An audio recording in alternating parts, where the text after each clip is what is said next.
And you really are all very welcome. There's a few people I'd like to especially welcome here in the audience that I know are here. Martin Keating from our Town Council and any of the council members. We've also got an ex-ambassador here in the audience, Walter Curley, who was ambassador during the 80s, and it's great to see you here too, Walter. We have two very special people here today, here to help launch this wonderful new exhibition. We've got Christina Keneally, who is Professor Christine Keneally, who basically has written an awful lot of books on the famine, Irish history and American history. And one of her best-known books is probably The Great Calamity, which was written about the Great Famine in Ireland. I remember she told me when she came to visit here almost 2 years ago that it took her 15 years to write. So if there's anything anybody wants to know about the famine, Christine is your lady. We are also very, very honoured today to have Ambassador Kevin O'Malley, whose paternal grandparents emigrated from the west of Ireland over 100 years ago. With a name like O'Malley, you would suspect definitely that he would have connections with Grace O'Malley, Dovdara O'Malley, her father, which obviously brings us back to the 16th century. The Brownes and the O'Malleys really got together in the 1800s, in the 1700s, when Colonel John Browne married Maud Burke.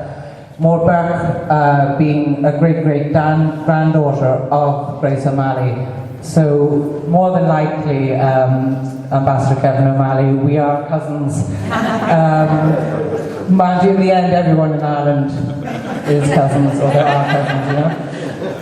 The first time I met Christine Keneally was a couple of years ago. At that time, Christine was doing research for this exhibition.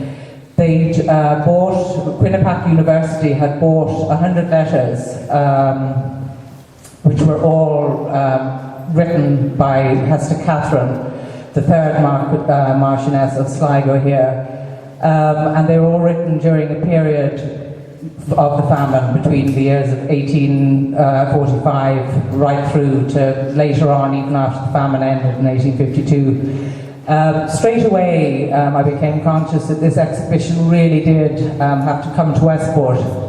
For years, really, as a family, it's an area that just hasn't been talked about in the house. My grandfather did mention it briefly in his book, Dennis Sligo, but he didn't really go into it in too much depth. And there's always a little bit of a suspicion, I think, with big houses like this in Ireland, as to what the family did and didn't do. And I think what comes across loud and clear in this wonderful exhibition is that our family did do the right thing. They did follow their family motto, suivez raison, and they did whatever they could to alleviate the situation in Westport. This exhibition, I think, is really, really important for us all here in Westport and in Mayo.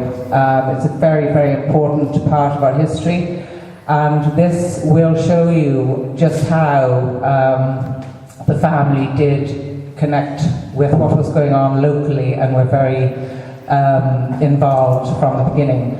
The third Marquis, George, inherited literally the year the famine broke out at the age of 24. So he had a sense of duty straight away. And this exhibition, which I would allow Christine, obviously, to talk you through, you can see that Hester Catherine was a powerful lady, and she led and nurtured her son through in the initial years, because at 24 you're obviously very young.